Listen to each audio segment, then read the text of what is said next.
it's already introduced. And I'm actually an alumna of the Fulbright program. I came here in 2011 to the University of Jyväskylä. I had a fabulous host. So if they don't cover some of the good hosting practices, I will give you some stories, because I'm actually still working with the professor that I originally came here with, and he's been wonderful the whole time that we've been here. So now I'm working for Fulbright. I actually just started last Wednesday. So it's very nice to be in this role and to be here with you all today. So we are talking about hosting, which I want you to visualize a bridge. It can be a bridge here in Helsinki. And imagine that it's got a lot of traffic. There's a lot going on in this bridge. So there's people coming and going, there's drivers, there's bicyclists, there's people walking, and they're walking two, different ways, right? But it's very organized. And so this is kind of how I want us to think of hosting. Because actually, I don't think it's a one-way street. It's actually a two-way street with a lot of action going on, a lot of people involved. And so if you think about one direction, it's the host that's really welcoming the incoming grantee. And they're introducing them to their research group, they're introducing them to the department, to the faculty, to the institution, to the city. And then you've got the other direction, which I really think is an important aspect that we don't always talk about when we're talking about hosting. And that is that the host, you all, are a conduit to internationalizing your institution.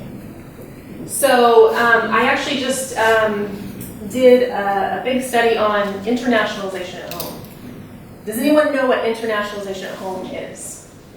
It's not really a concept that people know much about, but it's this idea that here in Finland, there's people who go on international mobility, but then there's a lot of people, scholars, staff, students, who never have the opportunity, or they just simply don't want to go on international mobility.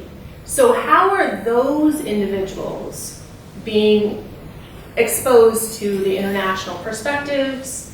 How are they developing their intercultural and international skills and competencies? So that's kind of the two-way street, is that this is an opportunity for you to be the bridge to those individuals to help internationalize at your institution. So it's a big responsibility, but actually it can be a lot of fun as well. So with that being said, the aim of this panel is really to hear from some of the super hosts and some of the grantees who have had these experiences, and to really try to understand the important role of the host and how important your role is to welcoming the scholars, welcoming the students, making them feel like they're having a really good international experience here in Finland. And, it's too bad that Tina is ill, but I research the internationalization of higher education. That's my research agenda. So I've been following what's happening at the national level here in Finland for quite some time now. And there's a policy document that was drafted in 2017. It's called Policies to Promote Internationalization in Finnish Higher Education and Research. So the aim of this policy document is from 2017 to 2025. And one of the main aims in this document is a warm welcome to Finland. So that means that's exactly what you all are doing here. So at the national level, there's an internationalization forum that Tina is actually very much a part of. And kind of what they're doing in that forum is to really think through these processes and these practices of how to make it a warm welcome to Finland, in addition to many other aspects of internationalization. And Anu is in that forum. So do you want to say a little bit more about what you're doing at the national level, what that conversation is like, in context to what we're talking about here today? Sure. So first I'm of all, sorry. I'm so sorry that I'm not Stina. So I'm trying to think about what would Stina say when asked this question. But to start with, so the Internationalization Forum, KV Forumi, it's a network of networks actually. And for example, Terhi is also a member of the forum. So we have there Arene and Unifi, for example, representing the universities and universities of applied sciences. We also have student unions. We have heads of international affairs, like myself. I represent Finland network, which is the network of heads of international affairs for University of Applied Sciences here in Finland. We have Finnish Academy, research institutes. So it's maybe 25-30 people around the whole network. And the idea is it was nominated in early 2018. And the idea is that we follow up the implementation plan of these policies for internationalization of Finnish higher education and research. So the forum has been, we have several subgroups, for example, and one of them is focusing on the arrival of international students and also academics here in Finland, which is of course very relevant to how to attract also Fulbright grantees here in Finland. Myself, I'm leading this kind of work group together with David Hoffman from the University of Jyväskylä on integration and multilingualism at Finnish universities.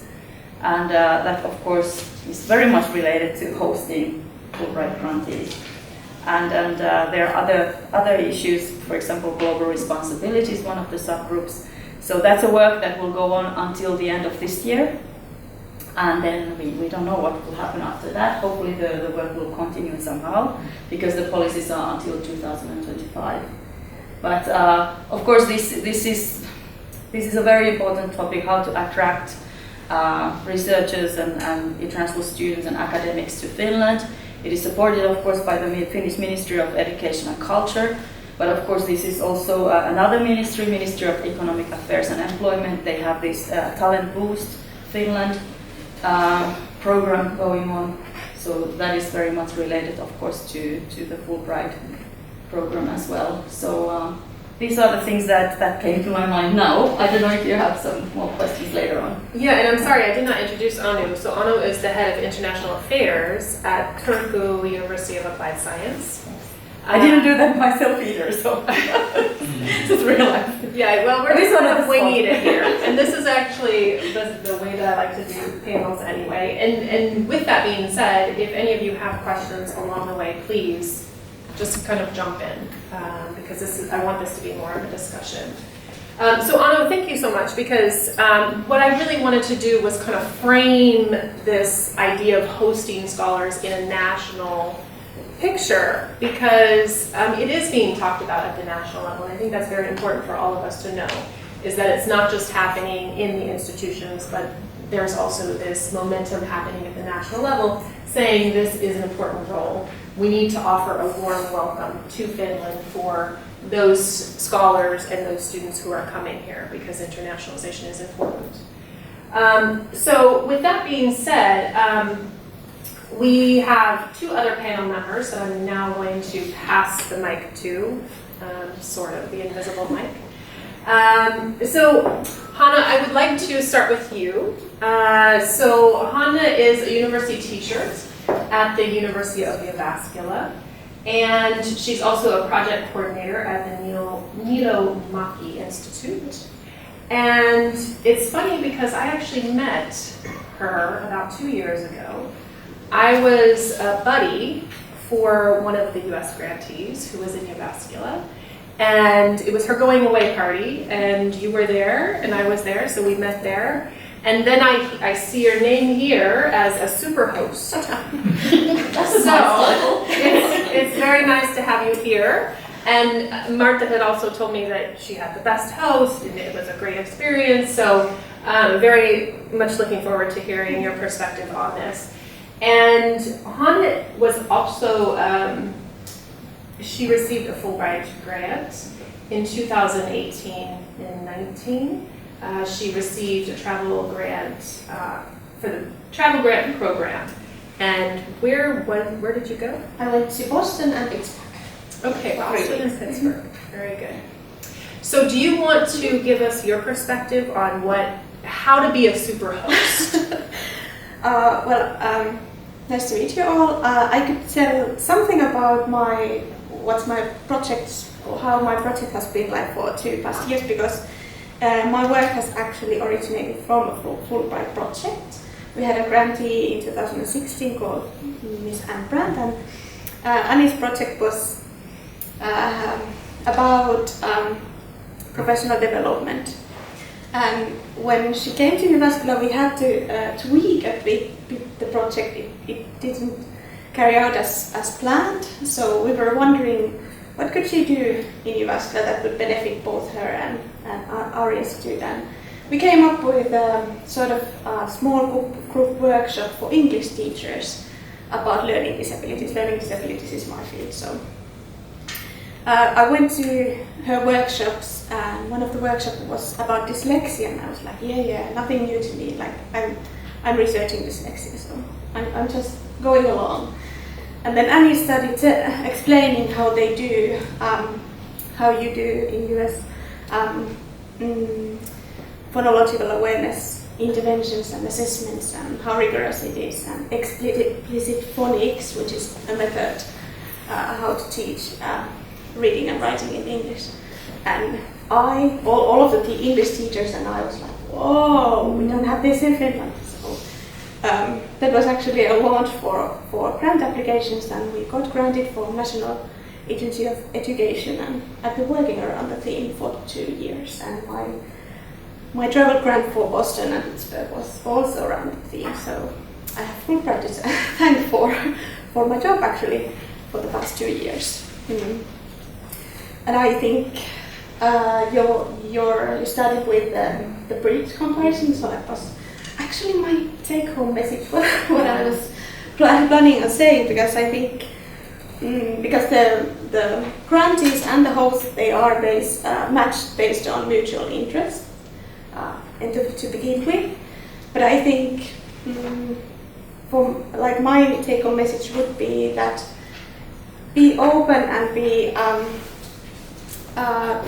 creative in also taking influences from the grantees, not just that they come here and we teach them our education system and we lecture them and show them around, but also be open to the ideas that they might have for us, like my project then came along.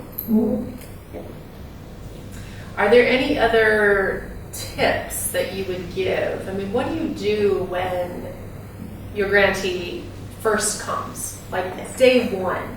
What's the important information that they need to know?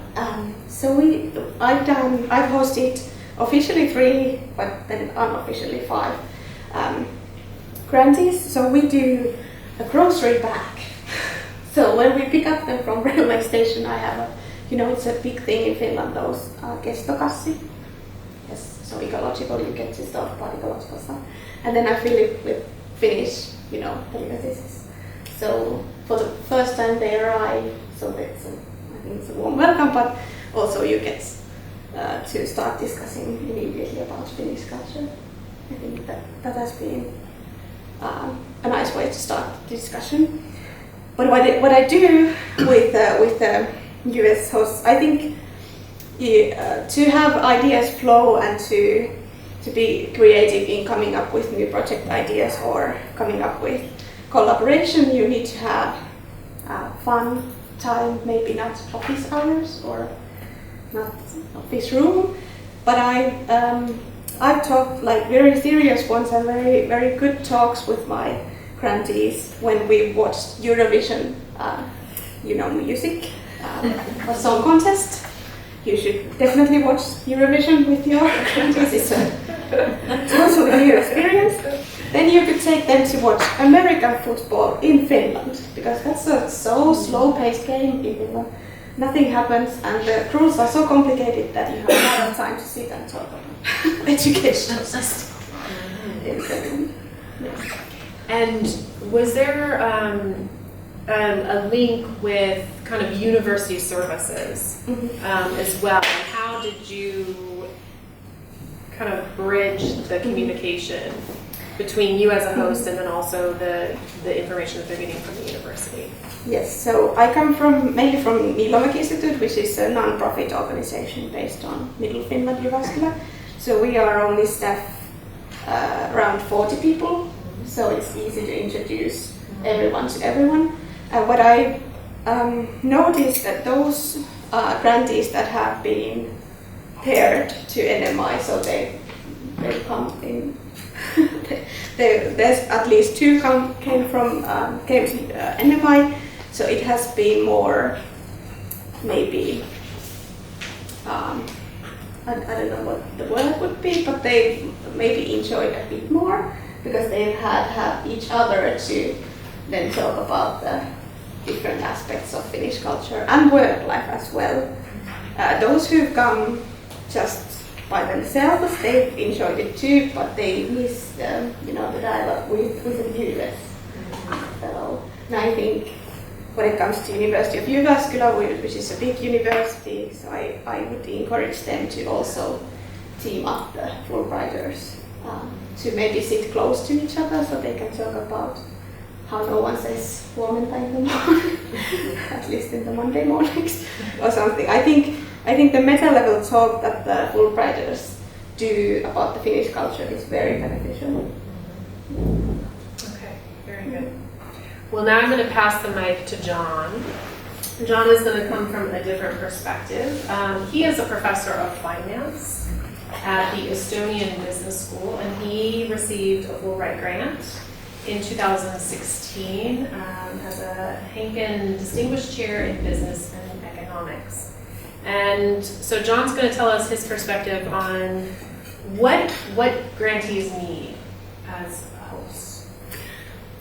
Well, thank you very much, Lisa. I'm very honored to be here because my time as a Fulbrighter was life transformative. But I want to start off with Lisa's, I would say, analogy about a bridge. And the very first thing that I think that you as hosts need to tell your visitors, grantees, is the speed of walking in Finland is very fast. And if you don't think that you can walk, you need to maybe think about coming back because it's extremely quick. It's a joke, I know you don't think that, but it's a joke. However, I will say that I took a lot of notes and took Teddy's 3 points at heart is what works, what's challenges, and what doesn't work. And I think the biggest item and recommendation that I could give you as a host institution is the issue of communication between the host institution and the home institution. We take for granted as academics, and I'm an academic. I've been, just to give it a little bit of background, I've been coming to Finland since 1996, all the way to Lappeenranta, west to Turku, north to Oulu. I've been here. And even then, I still had things to learn when I came. But one of the biggest surprises that I had was the lack of communication between my host institution, which was Honken, and I'm not trying to be negative about it. My home institution didn't do the communication either.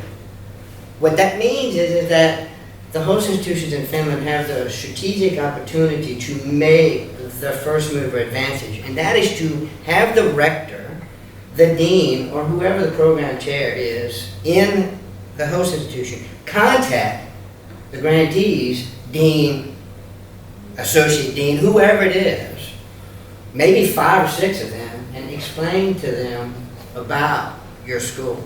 Because my institution only recognized my visit a year after I returned. And I'm not trying to be negative about that. They just got lots of things on their plate. But I do know, I'm not the only one who's experienced that in the States. It is an issue. Fulbright grant is extremely distinguishing, but the communication still needs to be there to raise value. And it's all about raising value. And we have what I consider to be the best Fulbright institution on the planet here in Finland. And I think the hosts will be able to raise their statue by just writing a letter from a rector. It doesn't even have to be the rector that writes it. You as the, the person who is making a contact, you have a research colleague in the U.S., write the letter and then give it to the rector and have them say it's okay, and then send it to who you know is going to be helpful.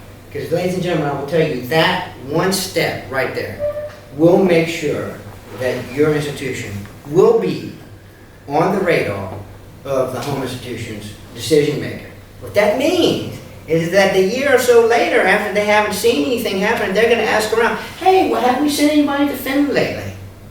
That's what we want. We want them to think about sending people here. Okay? So that's my biggest recommendation. With that in mind, I would recommend a couple of items about what works and what doesn't work. And I will say the very first thing as a recipient was the month of July. The month of July does not work. What I mean by that, nobody works in the month of July in Finland. And recipients are in the process of moving to Finland. They're in the process of taking care of all the items they need to take care of. There needs to be somebody somewhere, and I will tell you, there was never an email that I sent to either Lotte, who was my main contact here at Honkin, and I will tell you, she met me here the very first day I was here, so I don't have any problem with that. But after I got a little settled, I did not know. I mean, I've been coming to Finland for almost 30 years, and I didn't know the month of July. I mean, I knew the month of July, but I didn't know how it actually works, meaning that nobody works in the month of July.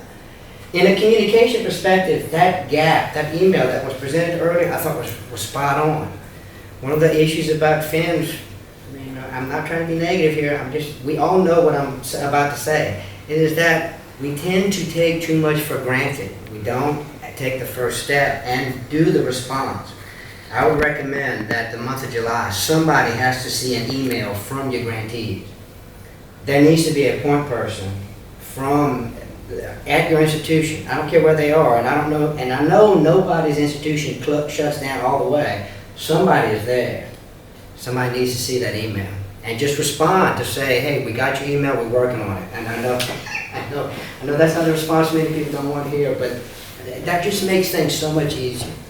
That makes it so much easier. So, as far as I'm concerned, that's about as problematic as I see is the lack of communication. And the lack of communication, by the way, ladies and gentlemen, works both ways. Home institutions in the U.S. are not really communicating with their Fulbright grantees, host institutions. But that shouldn't mean that we don't take it and move forward with it. And I highly recommend that you would do that. Some additional challenges, and these are a little bit more personal. And what I mean by personal, I'm talking about arrival aspects. And I'm a finance professor, okay? So what that means is that I come from the States, the most advanced finance, country on the planet, and we still write checks. I mean, really, we still write checks. It's so amazing to me. When I got here, first of all, it took me a little while to get my bank account. Anything and everything you can do to get your bank account for your grantees, assistance with your bank account with your grantees. Wow, that is just so much. That makes things so much better. And then you need to explain to them that we don't write checks here in Finland, and everything's done electronically. Things are moving that way in the U.S., but it's still nothing compared to how it is here, right? Nothing compared to that. That's the bank account. The phone, after that, is another issue. And you may have the opportunity to get your grantee a phone. I'm not talking about nobody has a line phone anymore. Make sure they have the ability to get their mobile phone. That is so, right away, right there. If you can handle those two items, ladies and gentlemen, 98% of the problems will take care of. 90% of the problems take care of. And then the issue about, I wish I would have somebody take me to the grocery store, because Kana is a chicken, but I mean, unless I saw a picture of a chicken on the package, I'm not sure what I was buying. We just need a little bit of assistance, and we just need a little bit of assistance in doing that. So I would say that. What was it? I had a couple of other things that I wanted to recommendation about. Now this has probably changed a little bit, and I know some things you cannot help and you can't change directly because this is a Finnish rule. The issue about residency, I mean, it's just They're just painful. And I think any and all support that you can provide to your grantees about making contacts, having a local connection, and I know you don't, not everybody has a local connection with the embassy, but that's a process. However, once they come to Finland, local residents get advantages that, just passerbys do not. Registering at the magistrate or the magistrate, whatever, that's another issue that I think it was something that we were explained that we needed to do, but it was, okay, go find it on your own. And I'm not trying to be negative about that, it's just one of these things that everyone in Europe, they just do on their own. The US, we don't have that story. We don't have that benefit. And I'm explaining it to you is that to be able to save money on your tram card because you're a local resident is a big deal. Man, all of a sudden I feel connected. That sense of community of being able to do that. If you can provide some assistance for them, wow, that just makes everything so much better. Bank account, phone, and then to be a resident, a real resident, at least for the time period, makes things so much better. So I'm not exactly sure what else I have to do other than the standpoint that I lost a lot of weight trying to keep up with people walking in Helsinki when I was here. I think it's a really good thing. It's a great exercise. Do they walk faster at Rutgers? No. Everybody talks about New York being fast walking. No, nothing compared to that. No. Finn's number one for speed. Those are the three big points I had. There's just a lot of other, I think this is extremely important. I apologize for this. I guess this one would have to do for work. I was looking at it more for making the grantees feel at home. But the European education system is different than the US. What I mean by that is the calendar is different. It may have a start date and it may have an end date, but during the intermediate time period, it's like really flexible.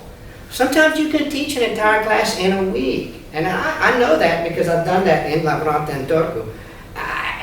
But I guess I did not recognize how that really is until I came here and was a guest and a visitor. And then the standpoint is that I really didn't know who was going to be around, when they were going to be around, because their teaching schedules are all over the map.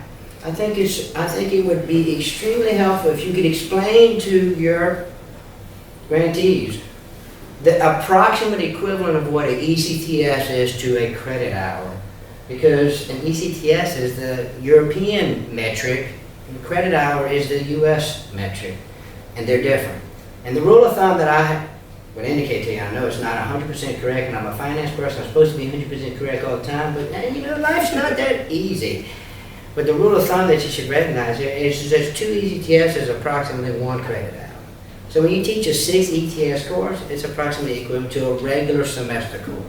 However, you don't have to do it on Monday, Wednesday, Friday for 15 weeks. You may do it in 2 weeks straight.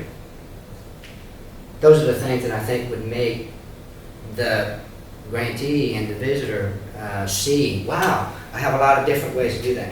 But I do want to support Nerika's statement about helping the day-to-day activity for the recipient. You don't have to dictate what the day-to-day activity, but you should provide some structure because it's different. Okay? It's different, and therefore that would remove a lot of the uncertainty and provide a better experience that they would take back home and talk to their colleagues. You need to go to Jyväskylä. Kuopio, not too much there, but boy, that good school, it's great. Hey, I didn't mean that negative. I'm just things that you should be thinking about. Those ones. I want to go back to the academic calendar because I have a funny story about that. The first year we were here, we don't have Ascension Day as a holiday in the U.S. And so, we just treated it as a normal work day. And no one gave us the academic calendar.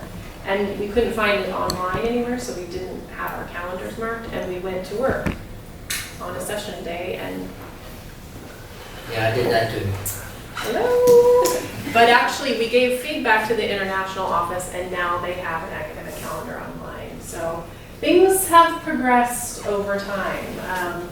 So I'm curious to hear from all three of you, and I don't know if maybe this is more applicable to Anu and Hannah, but when Merike was talking, you had mentioned a host team. And what I'm curious about is because there are so many aspects of hosting, and even here in the audience, we have the academic hosts here, we have people from the international office, we have people from human resources. So I'm curious, in your experience, do you have a host team that kind of work together? How do you streamline that communication? And Hannah, I know you have a smaller organization, so it may be easier. And Anu, maybe you can speak to how it works at your institution about making sure that that communication is streamlined, because I think it can sometimes feel like, oh wait, I'm hearing from HR, and now I'm hearing from international office, and now I'm hearing from my host. So lots of communication from all over. So do you have any thoughts on that? Well, from my University of Applied Sciences perspective, we are actually now going to have our first semester-long Fulbright grantee. We have had several Fulbright visitors, but they have come maybe for a few weeks only. So that's maybe a bit different situation, because for them, of course, we have done our best and all that, but this kind of sense of belonging on campus is maybe not as important, because we have also shared them with other universities in Finland, most of them. So yeah, this is something that we are now, this is the reason why we are here, so many of us. We have our academic, somebody from our academia, and then also our international relations coordinator here. So I think it doesn't take a whole village, but it takes a team to host somebody, so that everything will run smoothly. And yeah, that is something that we are a bit pondering now. That of course there's the paperwork and administrative work that belongs to maybe persons who work for international services at the university, and then the academic side is something where we need our lecturers and well, the manager of the program involved. And yeah, this is something that I would like to maybe ask for the super host, because how to get everybody involved, and especially because in Finland the campuses are a little bit different than they are in the US. I mean, most people come to work, and then, well, after work they leave. I mean, the students don't usually stay or live on campus. The residences are, well, most of the time a bit further away from the university, and it's probably much more quiet there during the weekends and the evenings than it is in many American universities. That how do you get? I'm not so worried about what will happen during the workday, or how do we get the grantee involved in the teaching and doing research and all that. But what about the free time, and how do you fill in the free time of the after work time? Well, I admit that it's a lot of work, but I think it's almost like a hobby to me. So how we've done it is that I take a lot of responsibility, both academics and then free time activities. So it's fun for me. We've always studied as a family, almost like. So my husband knows how to wait. Knows to wait. That it's January. Someone from Fulbright is coming to Jyväskylä. But I think. But you do it on a voluntary basis, yes, as a hobby? Yes, hobby. And I don't expect everyone to do so, but I think it also gives you so much if you're willing to do the extra hours, because now I have friends all over US then waiting for a whole family to visit them, and it's a continuous collaboration. Also free time. But when it comes to like academics or work time, so we had a Fulbright scholar last fall that visited actually 5 departments, 3 different organizations and 5 different departments. So we chose me to be the responsible one for every communication. So every time there was a problem, so I was the one there. They contacted, because then it was easier just to have one, instead of the scholar would have one for every week that would be responsible for that particular week. And it's easier that the host also deals with HR and international services because it's quicker to give a call in Finnish and just ask, hey, how is this? Than to write a formal email referring to the email problem that we might have in Finland, that you might sometimes have to wait quite a long bit for responses. So it's just quicker to have a Finnish phone call and ask how is this and that. Yeah, so I want to jump in here with the free time. Because with my experience, so at the University of Jyväskylä, they have a family friendship program. I don't know if do other universities have that, where visiting scholars or students are matched with a local family. Does no one else? Okay, if you don't have this might be something that's quite interesting for you. Yeah, together with other universities. Because that was excellent. I mean, they weren't really my host, but they were my local family, and I mean, we spend holidays with them, and they actually moved us to Helsinki. So they're our Finnish family. So I think there's also other ways that, it's not just primarily the host, but also thinking of all the people who are kind of in this host team. And so it doesn't always just have to be, the academic host who's helping with free time activities and that sort of thing. But with the family friendship program, I mean, they took us on all sorts of Finnish adventures.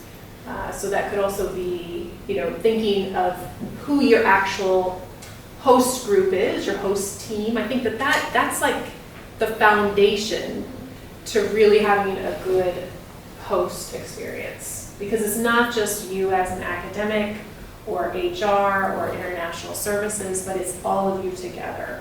And how can you work together in order to make it a really good experience? That's why I was curious to see, is there some intention behind this idea of the hosting team? And I know that there's also a few of you out here. Martia, I know that you have also hosted.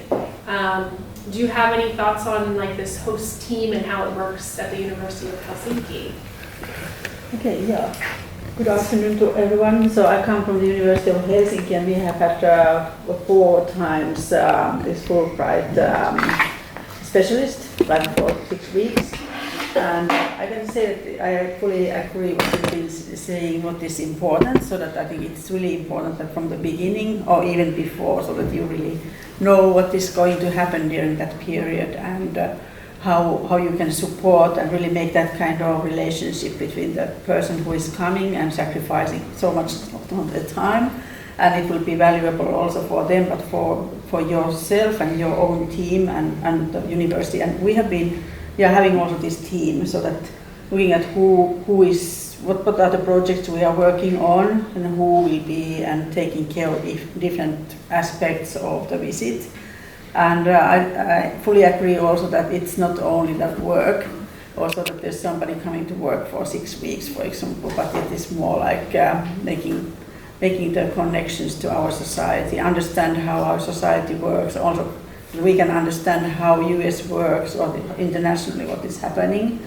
So that kind of experiences, and that's why we've been also taking these people to different organizations that we feel that are valuable, that they know what sort of from the society. That doesn't need to be like university. They can be Ministry of Health or hospital or anything, as we are working in that area. But anyway, it is important that you feel that it is important and are committed fully in that event or that experience, and then also look at what you can achieve in a short term, and then what it will be grow and how it grows during that time. Usually you can start with some project, and then during that 6 weeks it usually evolves to a lot of different kind of things that are valuable, and they need to be valuable to both of also the who comes here and his or her work and the institution where they come, but also for us. So make it that way.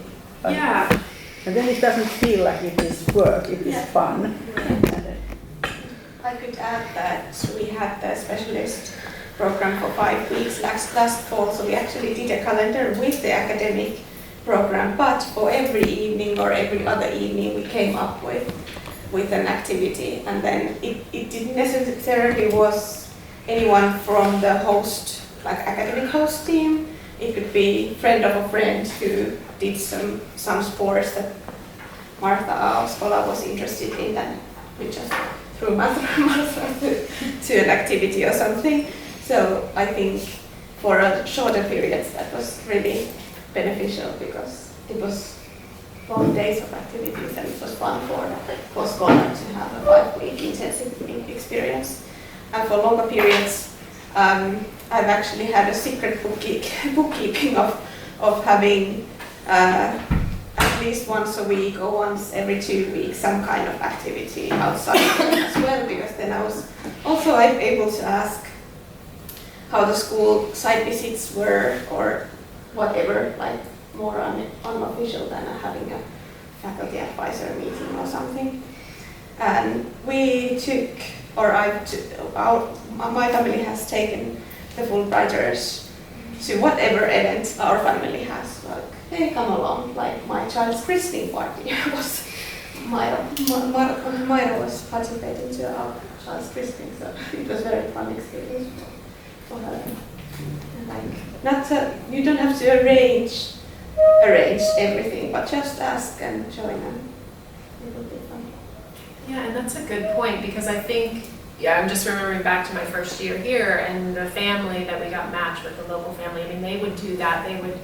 Their daughter was graduating from Lukio, and they invited us to the graduation party, and a major event happened, and that's a cultural experience. And so even you don't really have to plan anything, but if something is going on that's very traditional in your family, or feel free to invite them. Yes, Maria. Yeah, I think that is the best, so that you can involve it in your own life, and that is that you think that it is something normal for us, but it is really special for us, and that makes it cultural also. And for example, as my brother has a farm in eastern Finland in the lake area, it's been always fun to go to the farm and farmhouse and also the lake house and that kind of events. And they still, my colleagues, that we have made a long cooperation with them, like 10 years or more. And now they are saying, oh, I always remember that Midsummer Fest, or that we were in the rally road, that sandy road, that maybe there even any road where we were like driving the car during the midsummer at the middle of the night. That kind of things. And then it's also, you can see your own country in new eyes when you go with new people who come from other places. Mm-hmm. So that is, I think, in the richness for our family, also not only for me, but the whole family and friends. Mm-hmm. Yeah, it's like you put a mirror in front of your own culture when you're having to explain your culture to somebody else. I think that's a nice reflection. I'm just trying to think. I have so many stories that I could share with you. One thing that's very practical that my host did was when I came, they gave me a thorough introduction to the wash machine. So washing my clothes. And I will tell you folks it's paid dividends, because that's something that you look at and you're like, whoa, what does any of this, what do the pictures mean? What do the numbers mean? Because we operate in Fahrenheit. So it's little simple things like this that you just don't even think about. Can I add to that? Yeah. One of the grantees had a sauna in their apartment, and I showed them how to put it on, but then I forgot to share that you have to wait until 60 degrees to go in. So they did 3 months of sauna in 40 degrees. It didn't, make the sound. They were like, maybe it shouldn't. So. Yeah, they're like, what is up with the sauna? It's Is that the Dutch sauna? Is that what that is? Another thing that my host did was, he didn't do this, but he set me up with 2 other people in the research group to do city tours with.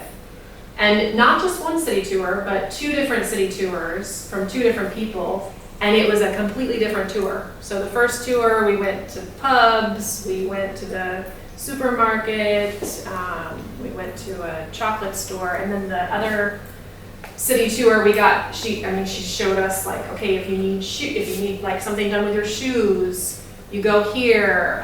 If you need to go to the movie theater, so you actually as a host don't have to do all of that, but you can encourage your colleagues to help with the hosting responsibility and give them different perspectives, because your city tour may be completely different than your colleague's city tour. So that's a good suggestion. We're about to move into coffee break, and we know how important that is in the Finnish culture. So I want to be mindful of time, but I want to end. Is there anything else you want to add to this panel discussion? Any reflections that you've had listening to what other tips? I just wish that there would be like a recipe book or like a collection of these tips somewhere. So Yes. Fulbright Center. Well, that's what we're going to do next. So after coffee break, we're going to break into a workshop, and we're going to actually brainstorm very practical ways to host. So hopefully we'll have something at the end of this. Yeah. Anything else? I just have a summary. Summary, go for it. And I know this is a repetition of what I said, but the issue about communication is just paramount.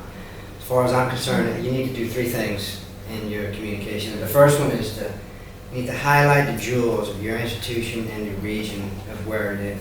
You know what's good about your location. You know what's good about your institution. But everybody's busy. Everybody's busy. They just need to be reminded of it.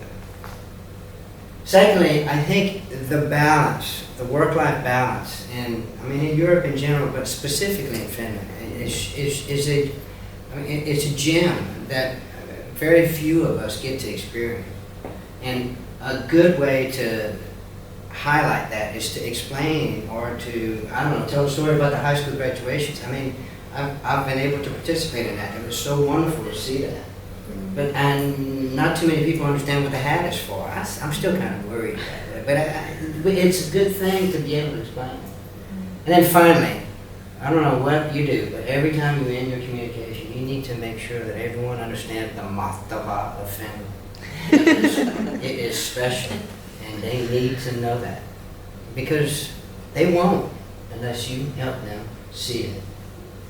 That's all I'm doing. And on that note, we're going to go ahead and wrap this up. Thank you so Thank much you. for being on the panel. And Anu, thank you for stepping in.